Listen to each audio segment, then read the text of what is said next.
Hello बच्चों, कैसे हो आप सब। आई होप आप सब बिल्कुल ठीक होंगे।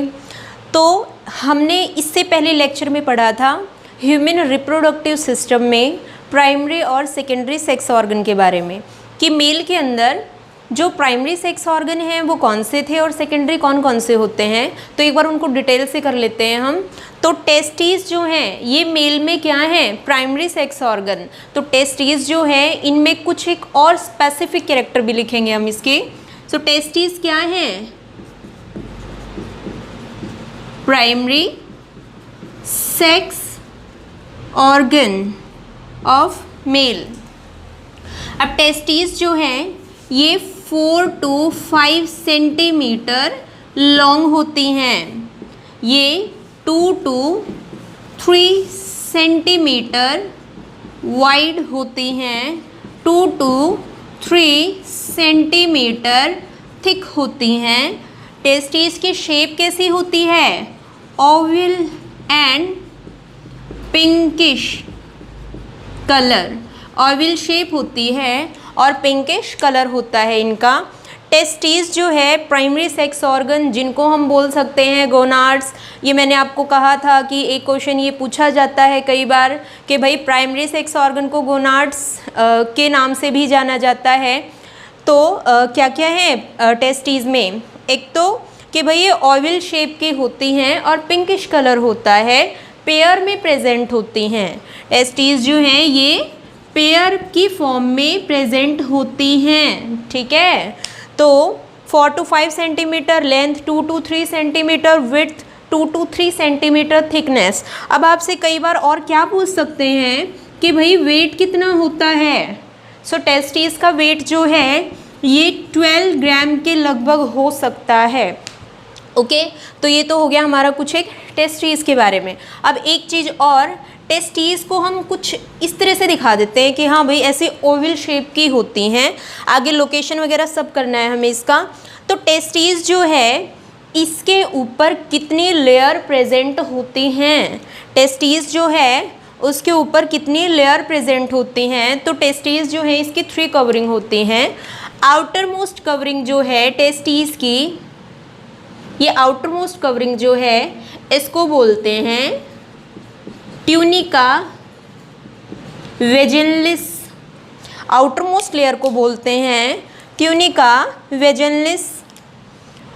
बीच वाली लेयर जो होगी इसकी उसको बोलते हैं ट्यूनिका एल्बुजिना, ट्यूनिका एल्बुजिना। और ये तो क्या है, ये तो डोर्सल लेयर हो गई। ट्यूनिका एल्बुजिना जो है ये वाइट कलर की लेयर होती है। आगे डिटेल से और करना है, अभी फ़िलहाल बस इतना समझो कि भाई आउटर हो गई ट्यूनिका वेजिनलिस, मिड कौन सी, ट्यूनिका एल्बुजिना। ट्यूनिका एल्बुजिना का कलर कैसा होता है, वाइट कलर की होती है। और इसमें क्या है, इसमें कोलेजन फाइबर प्रेजेंट होते हैं, कोलेजन फाइबर प्रेजेंट होते हैं। उसके बाद अगर हम बात करें हमारी थर्ड लेयर की, तो जो थर्ड लेयर इसके बाद होगी हमारी, उस थर्ड लेयर का नाम है ट्यूनिका वैस्क्यूलोसा। थर्ड लेयर का नाम क्या है, ट्यूनिका वैस्क्यूलोसा। अब देखो बेटा, ट्यूनिका वैस्क्यूलोसा थर्ड लेयर है, इसके अंदर ब्लड वेसल्स बहुत सारी प्रेजेंट होती हैं, ठीक है। तो अभी हमने टेस्टिस के बारे में पढ़ा कि भाई हमारे प्राइमरी सेक्स ऑर्गन होते हैं ये, क्यों, क्योंकि इनके स्पेसिफिक फंक्शन क्या हैं, गैमेट्स को प्रोड्यूस करना और सेक्स हार्मोन्स को प्रोड्यूस करना। टेस्टिस जो है 4 से 5 सेंटीमीटर की लेंथ होती है, 2 to 3 सेंटीमीटर की विड्थ होती है, 2 to 3 सेंटीमीटर की ही थिकनेस होती है। वेट लगभग 12 ग्राम के आसपास होता है, ओवल शेप की होती हैं, 3 लेयर प्रेजेंट होती हैं। आउटर लेयर कौन सी है, ट्यूनिका वेजिनलिस। मिड वाली कौन सी है, ट्यूनिका एल्बुजिना। ट्यूनिका एल्बुजिना जो है कलर कैसा है, वाइटेस्ट कलर, किसकी वजह से, कोलेजन फाइबर की वजह से। सबसे एंड इनर कौन सी लेयर है, ट्यूनिका वैस्क्यूलोसा। सबसे ज़्यादा कैपिलरीज और ब्लड वेसल्स कौन सी लेयर में हैं, ट्यूनिका वैस्क्यूलोसा। तो ये तो हमारा एक ओवरव्यू होगा टेस्टिस के बारे में। इसे नेक्स्ट अब हम पढ़ेंगे location of testis.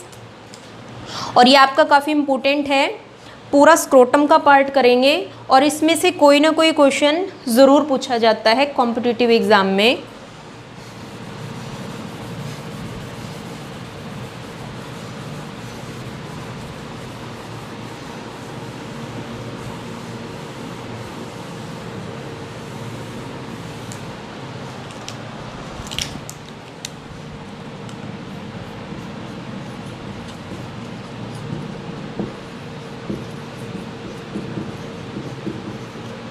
Location of testes.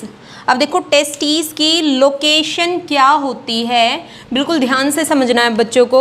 यहाँ पे मैं एक मैन का डायग्राम, अब देखो एग्जैक्ट ये मैन लग नहीं रहा है, बस आप समझो कि एक मैन का डायग्राम है, ये उसकी 2 थाइज हैं। तो टेस्टीज जो हैं वो एक पाउच लाइक स्ट्रक्चर में प्रेजेंट होती हैं। टेस्टिस पाउच लाइक स्ट्रक्चर में प्रेजेंट होती हैं। उस पाउच लाइक स्ट्रक्चर को हम स्क्रोटम बोलते हैं। क्या बोलते हैं? स्क्रोटम।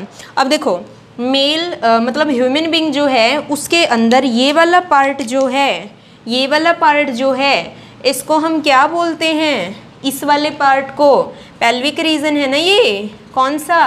पेल्विक रीजन है। इससे ऊपर कौन सा पार्ट है? ये एब्डोमिनल पार्ट है। कौन सा पार्ट है? एब्डोमिनल पार्ट है। ये कौन सा है? पेल्विक रीजन है।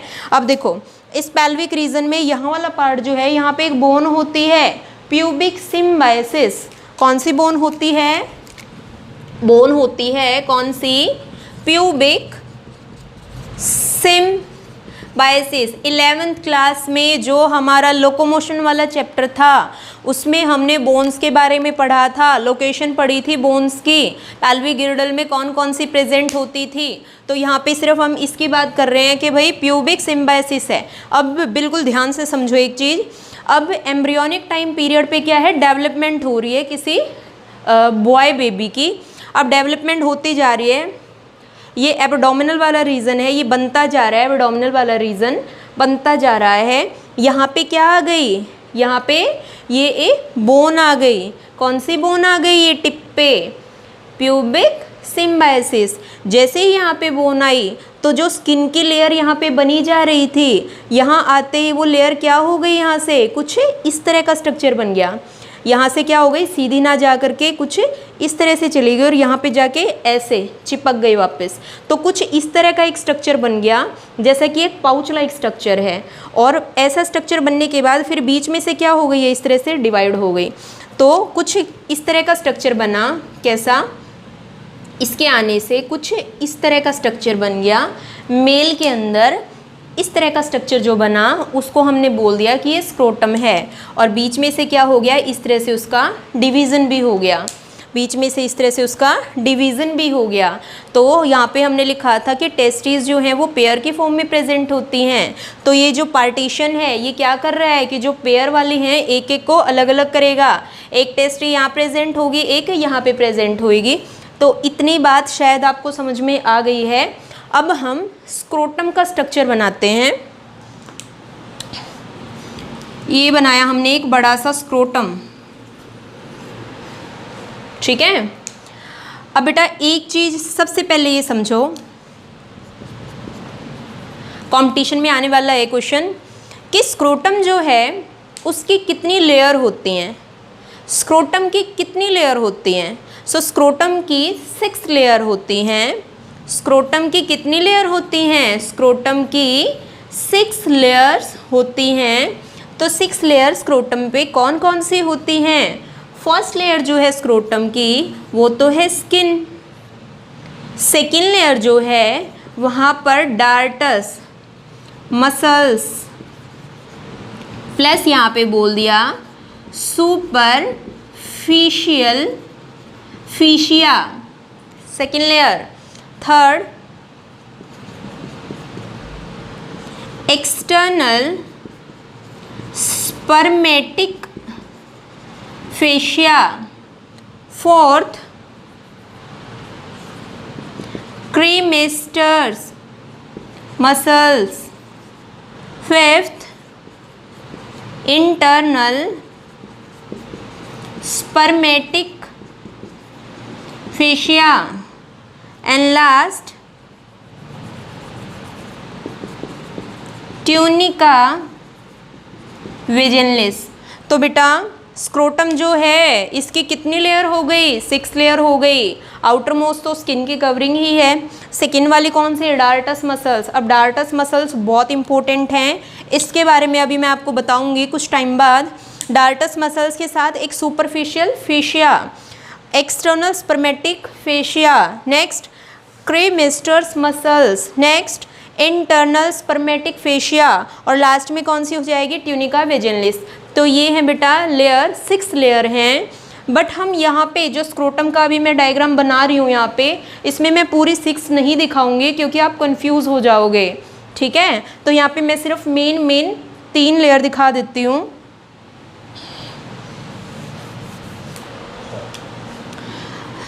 तो बेटा 3 लेयर जो अभी मैंने बोला है ये कौन कौन सी दिखानी है, ये तो आउटर मोस्ट लेयर हो गई, स्किन भी लिख सकते हो इसको।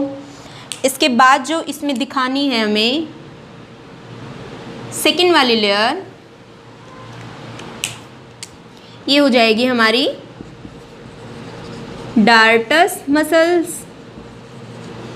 थर्ड जो हम इसमें दिखाएंगे,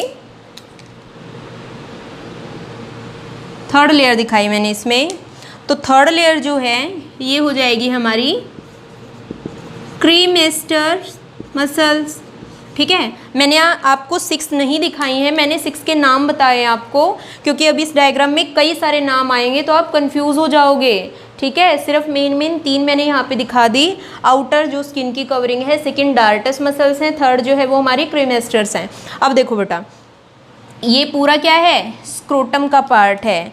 इस स्क्रोटम के पार्ट को हम और क्या बोल सकते हैं, स्क्रोटल सैक।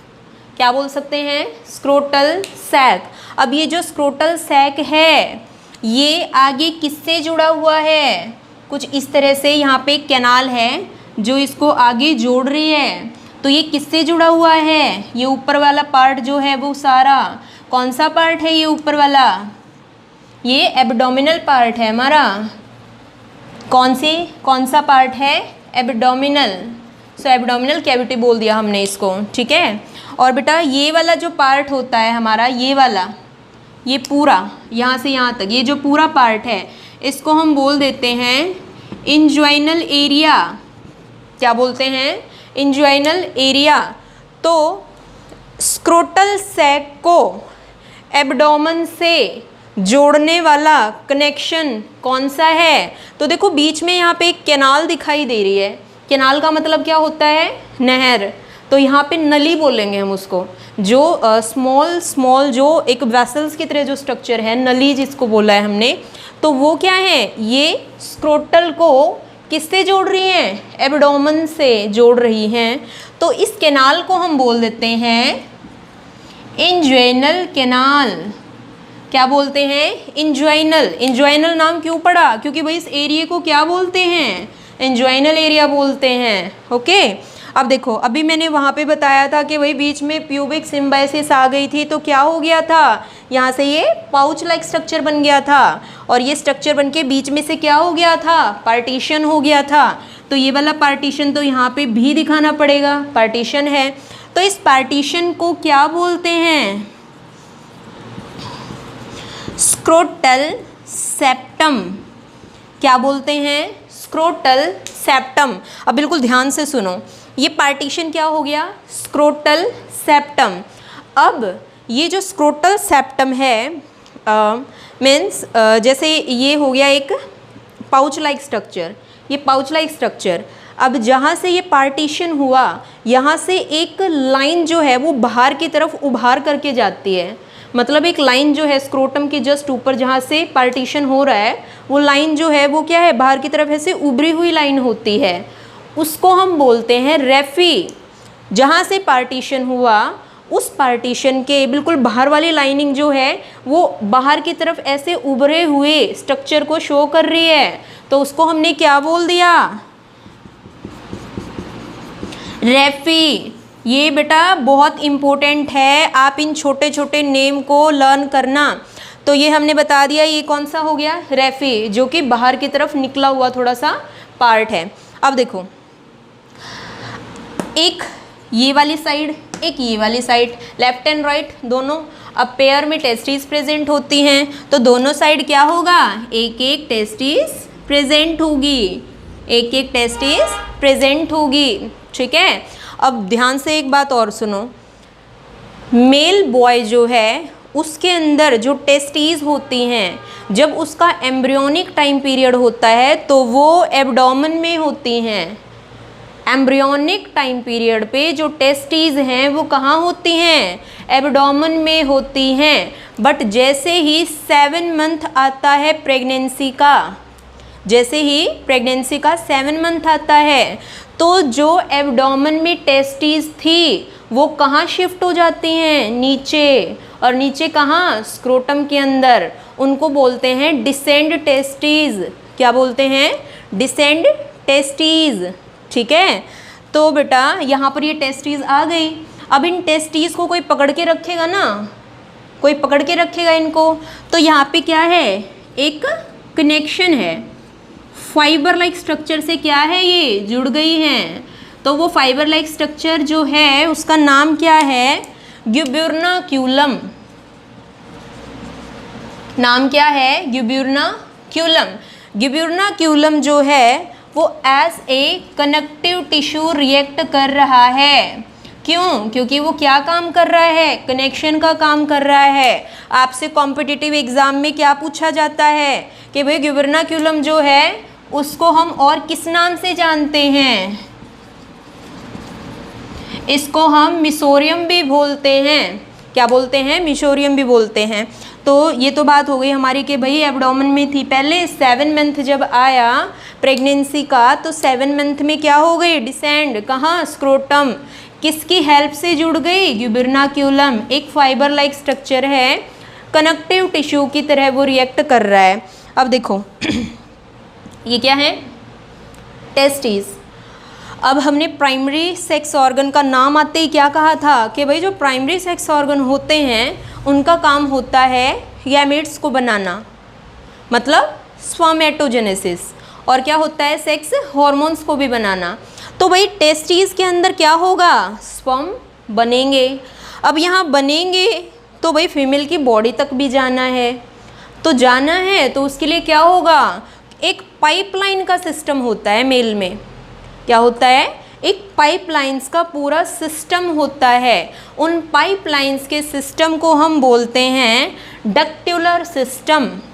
जो पाइप्स जो प्रेजेंट होती हैं मेल में स्पर्म को ट्रांसफ़र करने के लिए, तो उसको हम क्या बोलते हैं, डक्ट्युलर सिस्टम।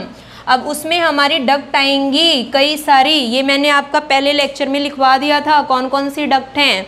तो यहाँ पे सिर्फ दिखा रही हूँ मैं भी कि भाई एक डक्ट जो है वो ऐसे जुड़ी हुई है, क्या कर रही है, लेके जा रही है स्पर्म को कहाँ तक, यहाँ से सीधा इंजवाइनल कैनाल को क्रॉस किया, कहाँ पहुँच गई, एब्डोमिनल कैविटी तक। तो नाम क्या है इसका, वास डिफरेंशिया, या फिर बोल सकते हैं वासा डिफरेंस। वास डिफरेंशिया बोल सकते हो, वासा डिफरेंस। तो ये तो क्या हो गई, एक ट्यूब हो गई जो क्या कर रही है, स्पर्म बने और उसको आगे लेके जाना है। अब देखो कोई भी पर्सन, जैसे मान लिए टेस्टिस क्या है, अब कोई पर्सन है, कोई बॉय है ये, है ना।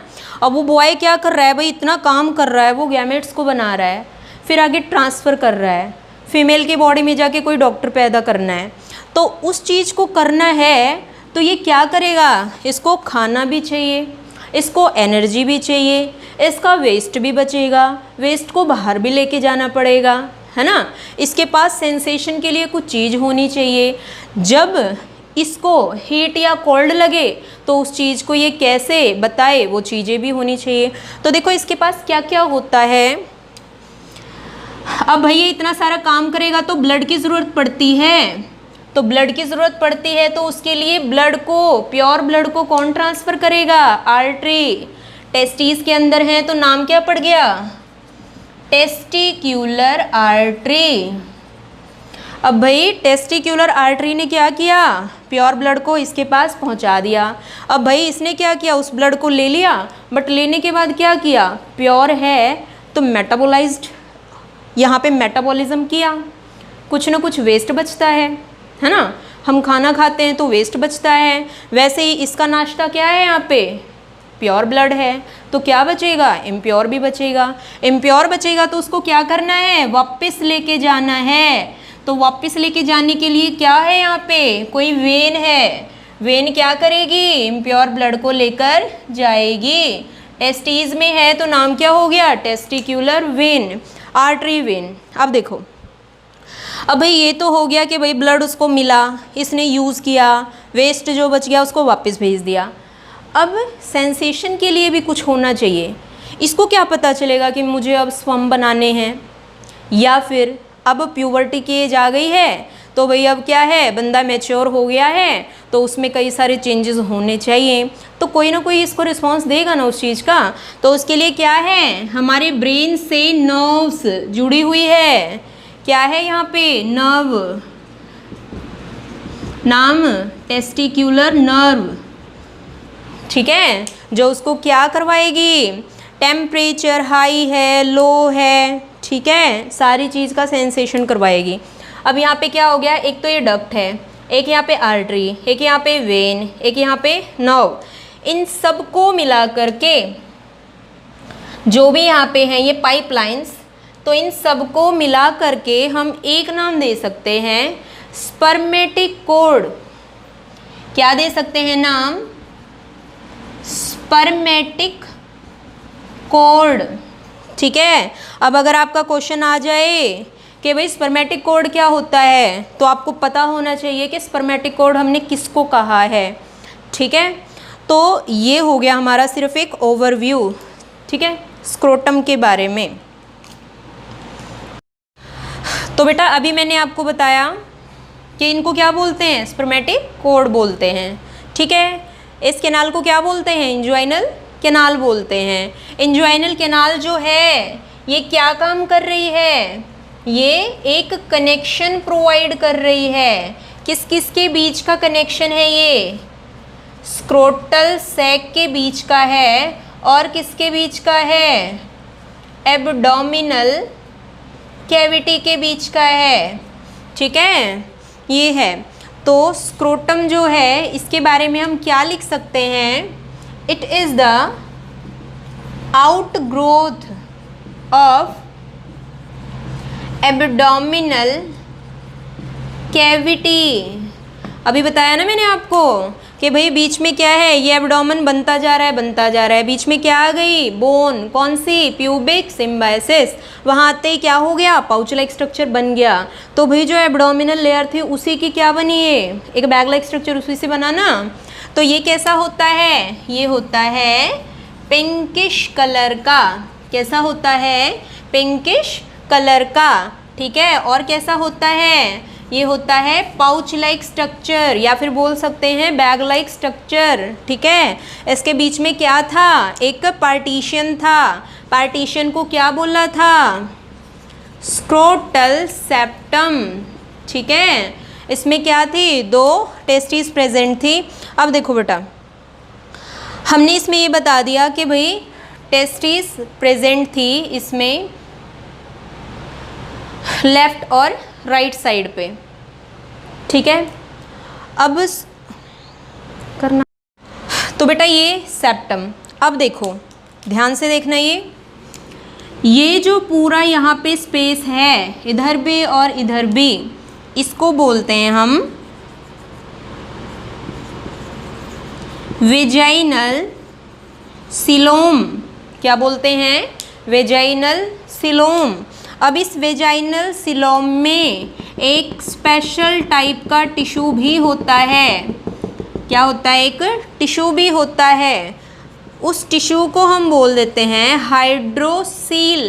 क्या बोलते हैं, हाइड्रोसील, COEL, ठीक है, स्पेलिंग यही है, hydrocele.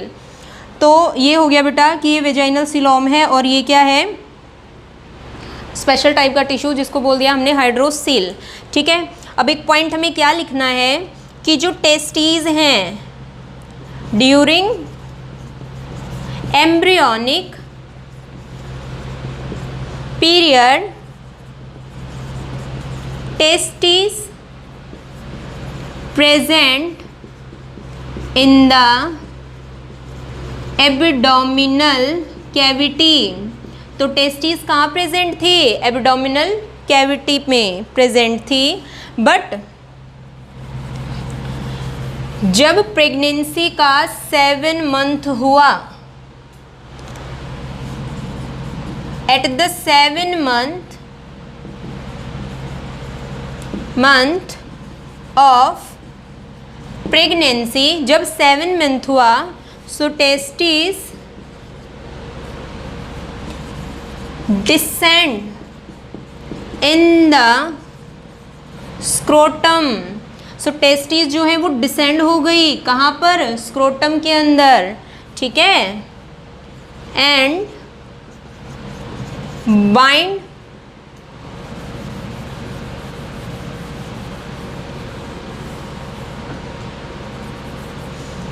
to the scrotum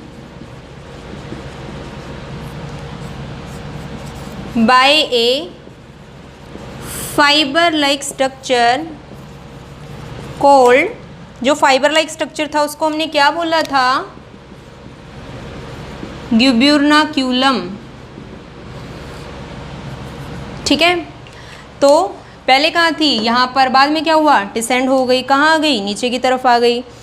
but कई बार क्या होता है कि कई ऐसे भी बच्चे होते हैं जिनमें टेस्टीज नीचे की तरफ नहीं आ पाती, जिनमें टेस्टीज नीचे की तरफ नहीं आ पाती, तो वो एक डिजीज़ वाली कंडीशन हो जाएगी।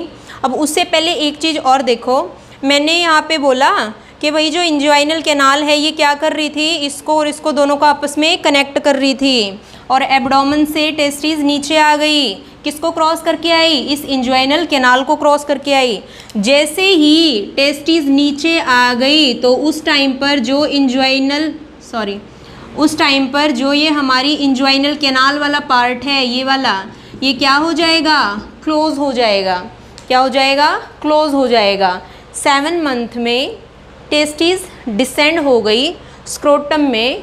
उसके बाद क्या है, जो ये हमारी कैनाल वाला पूरा रीजन जो है ये क्या हो जाएगा? क्लोज हो जाएगा। अगर ऐसा हो रहा है तो नॉर्मल है, पर ऐसा भी नहीं होता है कईयों में, क्योंकि भाई बायोलॉजी है तो डिजीज़ भी है। तो यहाँ पे भी क्या है, एक कंडीशन ऐसी हो गई कि भाई कई सारे बच्चों में जो टेस्टीज हैं वो तो आ गई नीचे, पर इंजवाइनल कैनाल जो है वो क्या हो गई? ओपन रह गई, वो क्लोज नहीं हुई। तो अगर वो क्लोज नहीं हुई तो उसकी वजह से क्या प्रॉब्लम होगी? अब हमारी एब्डोमिनल कैविटी में क्या प्रेजेंट होगा? हमारी इंटेस्टाइन। क्या प्रेजेंट है? हमारी इंटेस्टाइन होगी। ये क्या रह गई? ओपन। तो जो इंटेस्टाइन है वो कहाँ पहुँच गई? स्क्रोटम में। स्क्रोटम के ऊपर क्या हो गया? वेट पड़ गया ज़्यादा, ठीक है। तो ये ऐसी कंडीशन है जो बहुत ज़्यादा पेनफुल कंडीशन होती है मेल में। तो इस कंडीशन को हम बोलते हैं इंजवाइनल हिर्निया। एक बार और सुनो, जब टेस्टीज एब्डोमेन से स्क्रोटम में आ जाती हैं, 7 मंथ जब होता है प्रेगनेंसी का, तो उसके बाद जो इंजवाइनल कैनाल है वो क्या हो जाती है? क्लोज। और क्लोज होना भी चाहिए उसको, क्योंकि उसके बाद कोई काम नहीं है उसका। पर कई केस में क्या होता है, वो क्लोज नहीं होती है, वो ओपन रह जाती है। जब वो ओपन रह जाती है तो जो एब्डोमिनल कैविटी में इंटेस्टाइन था वो कहाँ पहुँच गया? यहाँ से नीचे स्क्रोटम में, और स्क्रोटम जो है उस पर एक वेट पड़ गया। तो उस डिजीज़, उस कंडीशन को हम बोलते हैं इंजवाइनल हिर्निया। और ये काफ़ी इम्पोर्टेंट है आपका, क्या बोलते हैं उसको?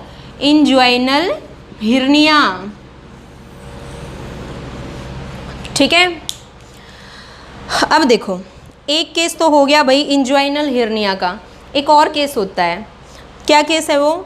कि भाई कई ऐसे बच्चे होंगे जिनमें क्या हुआ कि टेस्टीज नीचे आई ही नहीं, एब्डोमेन से नीचे आई ही नहीं, तो स्क्रोटम क्या है? फ्री, उसके अंदर कुछ भी नहीं है।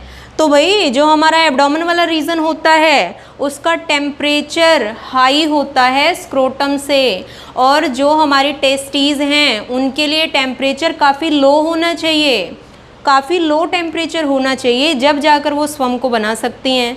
बट वो टेम्परेचर तो सिर्फ स्क्रोटम में मिल सकता है, क्योंकि स्क्रोटम ही मेंटेन करेगा टेम्परेचर को, तब जाकर के स्पर्मेटोजेनेसिस होएगी। 2 से 3 डिग्री का टेम्परेचर, इतना कम टेम्परेचर होना चाहिए। बट जब एब्डोमेन में ही टेस्टीज रह गई तो वहाँ तो टेम्परेचर इतना नहीं हो सकता, तो भाई स्वम भी नहीं बन सकते। तो ऐसे मेल जो हैं जिनमें टेस्टीज एब्डोमेन में ही हैं, हाइड हो गई मतलब छिप गई हैं वो, तो उन मेल को स्ट्रायल मेल कह सकते हैं, उनमें स्पर्मेटोजेनेसिस नहीं होगी। और उस कंडीशन को हम क्या बोलते हैं? क्रिप्टो ऑर्चिडिज्म। क्या बोलते हैं? क्रिप्टो ऑर्चिडिज्म। क्रिप्टो का मतलब होता है हाइड, ठीक है, मतलब जो टेस्टीज हैं वो हाइड हो गई, स्क्रोटम में नहीं आई, मेल स्ट्रायल हो गया, स्पर्मेटोजेनेसिस नहीं होगा, ठीक है। ये तो हो गया भाई एक केस। अब बायोलॉजी है तो बीमारियां बहुत सारी हैं, अगर बीमारियां हैं तो डॉक्टर भी बहुत सारे बन रहे हैं और उनका इलाज भी है। तो भाई ये तो हो गई बीमारी कि भाई उसकी टेस्टीज नीचे नहीं आई। अब नहीं आई तो इसका ट्रीटमेंट भी होगा, और ट्रीटमेंट में क्या कर देते हैं? टेस्टीज को डिसेंड करते हैं, तो ट्रीटमेंट का नाम क्या होता है? ऑर्चिडोफिक्सी। क्या नाम है ट्रीटमेंट का? ऑर्चिडोफिक्सी। अब देखो बेटा, फिक्सी से याद रखना कि भाई फिक्स कर दिया उनको, यहाँ पे पहले नहीं थी बट बाद में क्या कर दिया, उसको फिक्स कर दिया। ऑर्चिडोफिक्सी ट्रीटमेंट है किसका? क्रिप्टो ऑर्चिडिज्म का। हाइड हो गई थी टेस्टीज, एब्डोमेन में बच गई थी, स्क्रोटम में आना था, यहाँ का टेम्परेचर लो था, तभी जाकर के जो टेस्टीज हैं वो स्वम बना सकती थी। मेल स्ट्रायल नहीं होता अगर वो यहाँ आ जाती, बट कहाँ रह गई? ऊपर रह गई एब्डोमेन में। अब वहाँ पर स्वम तो नहीं बन सकते, स्क्रोटम क्या हो गया? खाली रह गया। अब उसका इलाज कैसे करवाया कि भाई जो ऊपर थी उनको डिसेंड पोजीशन में नीचे लेके आ गए, ठीक है। तो नीचे लेके आ गए तो उस ट्रीटमेंट का नाम क्या हो गया? ऑर्चिडोफिक्सी। फिक्स कर दिया उसको यहाँ पे। ये हो गया हमारा दूसरा केस। अब एक तीसरा केस और देखो। कई बार क्या होता है, किसी भी पेशेंट को अगर टेस्टीज में या फिर जो मेल रिप्रोडक्टिव सिस्टम है मेनली उसमें कहीं अगर ट्यूमर हो जाए, कैंसर का ट्यूमर हो जाए, ठीक है, तो उस टाइम पर क्या है कि डॉक्टर जो हैं वो उसकी स्पर्मेटोजेनेसिस प्रोसेस को रोकने का काम करते हैं, ठीक है, ताकि भाई जो टेस्टीज़ हैं वो काम ना करें अगर वहाँ पर कोई एबनॉर्मलिटी हो गई है। और कई बार तो ऐसा होता है कि टेस्टीज़ को भी रिमूव करना पड़ जाता है। कई कंडीशन ऐसी हो जाती हैं कि जो टेस्टीज़ हैं मेल में उनको भी रिमूव करना पड़ जाता है, तो उनके रिमूवल की जो प्रोसेस है उसको हम क्या बोलते हैं? तो बेटा अभी मैंने आपको क्या बताया? Surgical removal of testes. तो टेस्टीज़ का जो सर्जिकल रिमूवल करते हैं उसको क्या कहते हैं? ऑर्चिडियोटॉमी। तो क्या है ये? सर्जिकल रिमूवल ऑफ टेस्टीज़, ठीक है। अब एक चीज़ और होती है, कैस्ट्रेशन। अब ये कैस्ट्रेशन क्या होता है? कैस्ट्रेशन का मतलब होता है surgical removal of testes, but testes को भी किस तरह से, पहले सर्जिकल रिमूवल ही होता है बट टेस्टीज को क्रश किया जाता है पहले उसमें, और फिर बाद में क्या करते हैं उनको रिमूव करते हैं। तो ये क्या है? Surgical removal of testes by crushed manner. और मेनली क्या है? एनिमल्स में यूज़ किया जाएगा, ठीक है, किसमें, बुल वगैरह में। क्योंकि भाई क्या है कि जब हमने चैप्टर शुरू किया तो मैंने आपको बताया था मेल का कैरेक्टर होता है कि वो बड़े एग्रेसिव होते हैं, गुस्से वाले होते हैं। ऐसा क्यों? क्योंकि भाई जो टेस्टोस्टेरोन है वो उनकी बॉडी में इतनी ज़्यादा एनर्जी ले आता है कि ये कैरेक्टर अपने आप आ जाता है। अब ये कैरेक्टर बहुत ज़्यादा हाई होता है किसमें, बुल के अंदर। अब भाई बुल के अंदर इतना ज़्यादा हाई कैरेक्टर होगा तो भाई जो फार्मर है वो किस तरह से यूज़ करेगा उसका, तो उसके लिए क्या है, ये कैस्ट्रेशन किया जाता है। तो क्या है कैस्ट्रेशन में क्या होगा, बुलॉक आर द कैस्टिरेटेड बुल, ठीक है। सो बुल एज ए डुकाइल ऑक्स, ठीक है। तो डोकाइल का मतलब क्या है, जिसको बड़ी आसानी से हम हैंडल कर सकें, ठीक है। तो ये क्या हो गया बेटा, ये कुछ एक मेथड हो गया। अब ध्यान से सुनो एक चीज़, व्हेल में व्हेल, सील एंड एलिफेंट, ठीक है। क्या बोला मैंने अभी,